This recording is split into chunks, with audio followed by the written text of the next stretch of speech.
Hello my dear students, good morning all of you. नमस्ते बेटियों। हमेशा खुश रहिए, खूब तरक्की कीजिए, खेलते कूदते रहिए और देश का नाम रोशन करते रहिए, मुस्कुराते रहिए। Thank you so much. और myself JBN Pushpendra Bhardwaj, assistant professor, department of education, Jyoti Vidyapeeth, women's university, Jaipur. अभी तक हमने पॉल्यूशन, एनवायरनमेंट, इकोनॉमिक डेवलपमेंट और एनवायरनमेंट के ऊपर डिस्कशन कर चुके हैं। अब हम डिस्कस करते हैं पॉवर्टी एंड एनवायरनमेंट के ऊपर कि पॉवर्टी और एनवायरनमेंट में दोनों में क्या कनेक्शन है, इसके ऊपर नुकसान, पॉवर्टी के साथ नुकसान, एनवायरनमेंट को कितना नुकसान हो रहा है, कितना उसको फ़ायदा हो रहा है, इस सब के ऊपर डिस्कस करते हैं। देखिए, poverty in developing countries also said to be responsible for environmental degradation. जो पॉवर्टी है डेवलपिंग कंट्रीज़ों में, ये एनवायरनमेंट डिग्रेडेशन के लिए एक रेस्पॉन्सिबल है। Poor peoples rely on natural resources more than the rich and for survival the rural poor are forced to cut forest for timber and fuel as well as graze animals on pasture lands more than the reproductive capacity of their natural resources। जो गरीब है, ग्राम क्षेत्रों में रहने वाले, ग्रामीण area में रहने वाले, उनको अपनी ज़रूरतों को पूरा करने के लिए जंगलों को काट रहे हैं वो, ठीक है, और एनिमल्स को मार रहे हैं। ये सारी चीज़ें, लैंड की कमी हो रही है, जनसंख्या बढ़ रही है, तो ये पॉवर्टी के हमारे नेचुरल रिसोर्सेज की जो कैपेसिटी, जो रिप्रोडक्टिविटी के कैपेसिटी है, उससे ज़्यादा लैंड यूज कर रहे हैं हम उनको। तो इस वजह से, पॉवर्टी की वजह से भी हमें हमारे एनवायरनमेंट को नुकसान पहुंच रहा है। Besides when the cultivable land becomes short relative to population, the poor are forced to make their subsistence by cultivating fragile lands on hills and mountains, resulting in soil erosion on a large scale।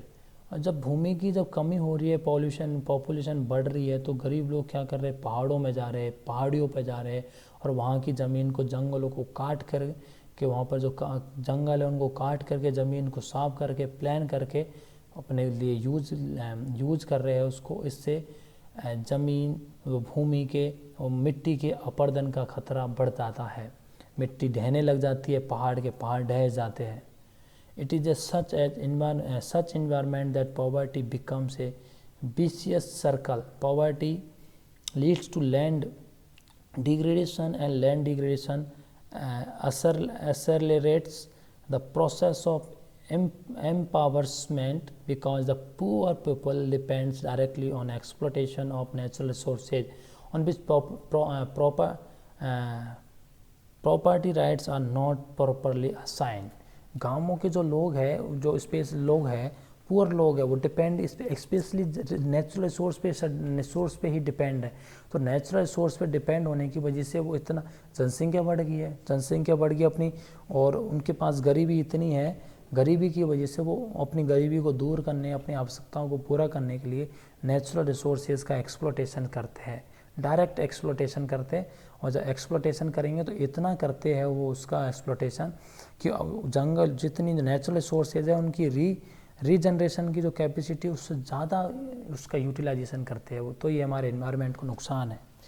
दस दो a large number of poor people earn a good deal of their livelihood from the marketed natural resources such as common grazing land, forest, from where food, fuel and building materials are gathered from by them. The degradation and loss to such resources may harm the poor and result in perpetuation of their poverty। तो poor peoples के द्वारा चारागाह की भूमि, वनों, इनसे भोजन, ईंधन और अदर जो मैन्युफैक्चरिंग जो मटेरियल्स है वो लिया जाता है, इकट्ठा की जाती है। तो ये संसाधनों का क्षरण हो ही रहा है, साथ में ये नुकसान गरीबों को और जो नुकसान पहुंचा सकता है और इसका रिजल्ट उनकी गरीबी हो सकती है।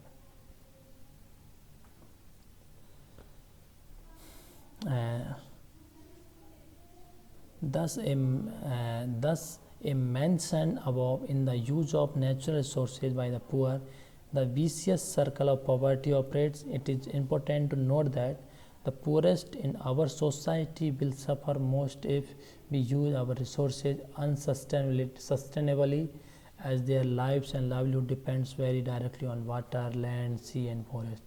अनसस्टेनेबिलिटी हो जाएगी उनके रिसोर्सेज का अगर वो जितना यूज़ करेंगे अनसस्टेनेबिलिटी, तो उनकी जो ज़िंदगी है वो कठिन में ही सफ़र करते रहेंगे वो गरीब लोग और ज़्यादा, क्योंकि उनकी जो लाइफ है वो अधिकतर डायरेक्टली डिपेंड्स है वाटर पर, लैंड पर, सी पर, फॉरेस्ट, इन सब पर। तो इनका अपन डिग्रेडेशन कर रहे हैं, सबका तो यूज़ ज़्यादा कर रहे हैं, तो ये ख़त्म हो जाएंगे तब पुअर लोग भी ख़त्म हो जाएंगे।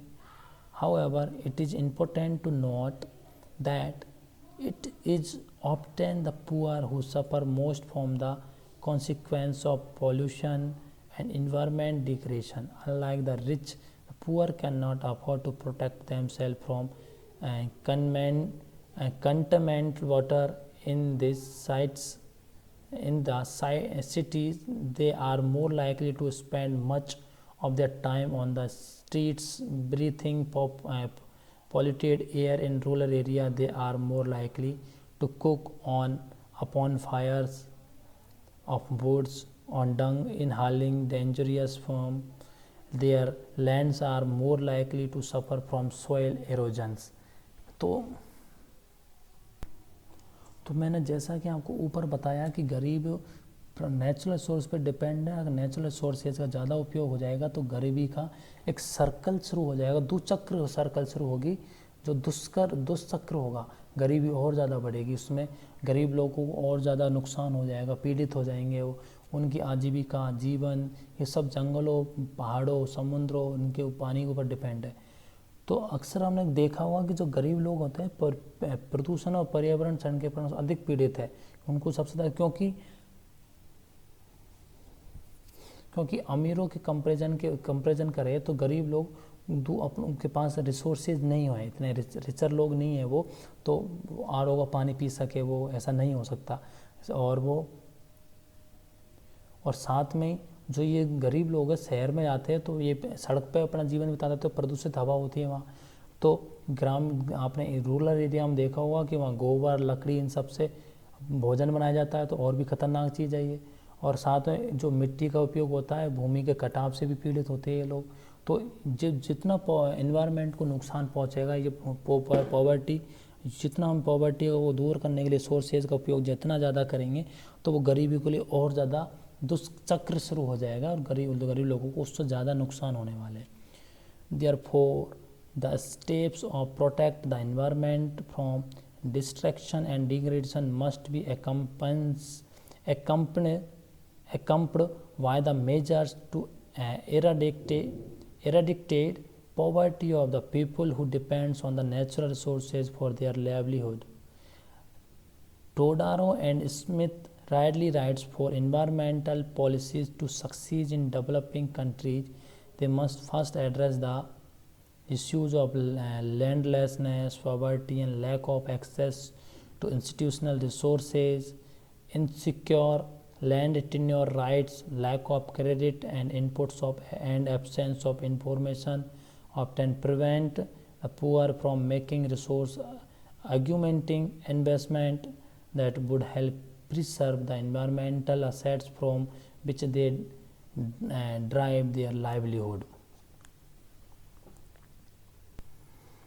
तो टोडारो और स्मिथ कहते हैं कि जो विकासशील देश है, डेवलपिंग कंट्रीज है, उनको अगर उनको सक्सेस होना है इस पर्यावरण नीतियों के लिए, तो उन्हें पहले भूमिहीनता, जो लैंडलेसनेस, गरीबी और इंस्टीट्यूशनल रिसोर्सेज तक की पहुँच मुद्दों को, तो जो पहुँच की कमी के मुद्दे हैं उनको संबोधित करना चाहिए। असुरक्षित भूमि है, ऋण, इनपुट और कमी की जानकारी और जानकारी का अभाव अक्सर गरीबों को संसाधन बढ़ाने और निवेश करने से रोकता। मतलब इन्फॉर्मेशन देनी चाहिए उनको प्रॉपर, कैसे यूज करना अपने सोर्सेज को, ये सब, जिससे अपनी आजीविका प्राप्त करते हैं। ये सारी चीज़ें होनी चाहिए।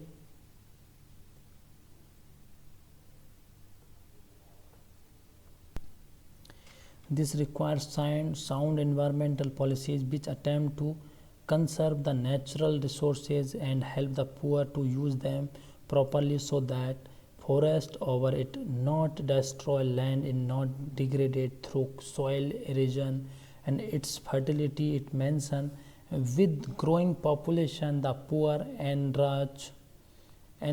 encroach upon large remote areas of forests and grassland to make their livelihood. If there are strict regulations to prevent such encouragement, it is opposed with stiff resistance by the poor, especially in the tribal area.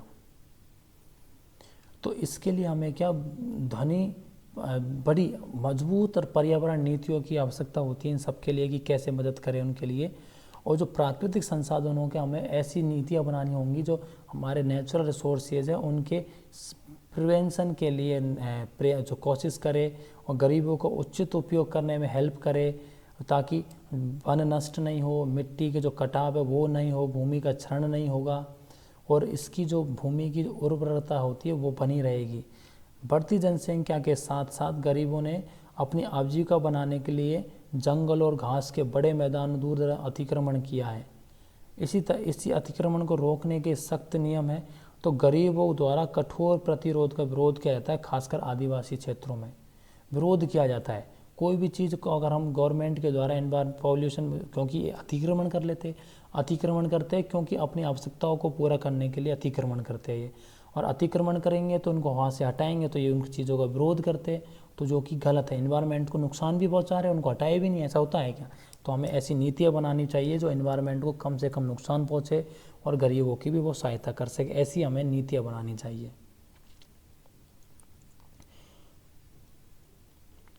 The solution to the poverty problem these stemming millions lies in lands reforms, generation of more employment opportunities and improvement in productivity of arable land already in use. For example, shifting the poor from poor resources based to modern science based agriculture. तो जो गरीब लोग हैं उनको poor जो area जंगलों base poor resource पर base है उनको हमें टेक्नोलॉजी साइंस बेस एग्रीकल्चर की ओर बढ़ाना चाहिएगा। This is what have been sought to be achieve through green revolution technology. तो इसके लिए हमें ग्रीन जो हरित क्रांति तकनीक थी उसके थ्रू उनको अचीव करना चाहिए। हमें इसका जो उद्देश्य है ये गरीबों को जो पुअर रिसोर्स पे बेस है उसके बजाय हमें साइंस बेस एग्रीकल्चर के लिए उनको मोटिवेट करना चाहिए। However, the green revolution has also been criticized for environmental reasons, especially the use of fertilizers and pesticides that increase soil salinity. Besides ample use of irrigation in green revolution technology without adequate drainage facilities result in soil degradation through salinity and water logging. Adequate and appropriate steps should be taken to make the green revolution technology clean and environment friendly. जो हरित क्रांति जो तकनीक है उसमें भी क्या होता है और फर्टिलाइजर्स और पेस्टिसाइड्स का उपयोग बहुत ज़्यादा किया जा रहा है, तो उससे कि हमारी भूमि प्रदूषित हो रही है, भूमि प्रदूषित हो जाती है तो भूमि की जो उत्पादन क्षमता है वो कम हो रही है। जो पानी बरसात होती है वो सारे रसायन बह के जल स्रोत में पहुंच जाते हैं तो हमारा जल भी नुकसान हो रहा है। इसलिए हमें एक अच्छी हरित क्रांति तकनीक को पर्यावरण फ्रेंडली बनाए जाके कदम उठाने चाहिए ताकि गरीब लोगों को और इन्वायरमेंट को भी दोनों को नुकसान नहीं पहुँचे। There can be no two opinions that major efforts must be made to outcomes these defects through development of less poisonous chemical, pest and insect control with reduced chemical application, improve drainage facilities. However, if the efforts to develop modern technology were abandoned because of these defects, employment and income earning opportunities for marginal farmer and agriculture labor would continue to be reduced under pollution pressure. As a result, many would be forced to push cultivation frontier into ecological fragile lands, resulting in increased incidence of food and soil erosion.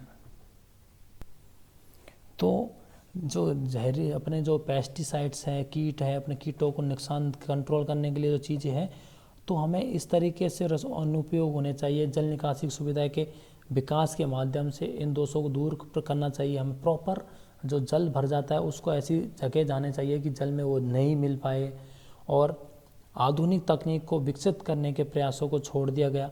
सीमांत किसानों और खेतिहर मजदूरों के लिए रोजगार और आय अर्जित के अवसर जनसंख्या दबाव के कम होते रहेंगे। कई लोगों को क्या सीमाएं परिस्थितियां रूप से नाजुक भूमि धकेलने के मजबूर होते हैं, जिससे भोजन और मिट्टी के कटाव की घटनाओं में वृद्धि होती है। जैसे कि बहुत सारी चीज़ें होती है, सामंत लोग होते हैं, किसानों का, गरीब लोगों का वो शोषण करते हैं। तो मजबूरों में जहाँ पे भूमि का कटाव होगा या फिर उनके अपने भोजन को प्राप्त करने के लिए ऐसी जगह जाना पड़ेगा, और ऐसी भूमि की जो कटाव की वाली जो है ये घटनाएं घटित होती रहेंगी। तो ये सारे क्या है ये इन्वायरमेंट में पॉवर्टी का गरीबी का क्या रोल होता है, कि कितना नुकसान इन्वायरमेंट को पहुंच रहा है, हमारे इन्वायरमेंट को कैसे यूज़ करना चाहिए, गरीबों के लिए किस तरीके की पॉलिसियाँ बनानी चाहिए, सारी चीज़ें। It is important to note that environmental representing forests, mines, sources of water, land that provide employment and livelihood to the poor people, especially those living in tribal regions, and it is they who in India are opposing the various development projects with cleared by the government.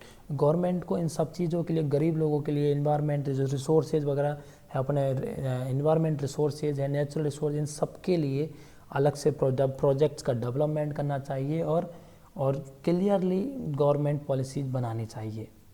ये सारी की सारी बात की आज हमने poverty और environment के बीच में रिलेशन क्या है, पॉवर्टी से इन्वायरमेंट को नुकसान कैसे पहुंच रहा है, और उस नुकसान को कैसे रिड्यूस करना चाहिए हमें, कि हरित क्रांति को बढ़ावा देना चाहिए। हरित क्रांति में जो हरित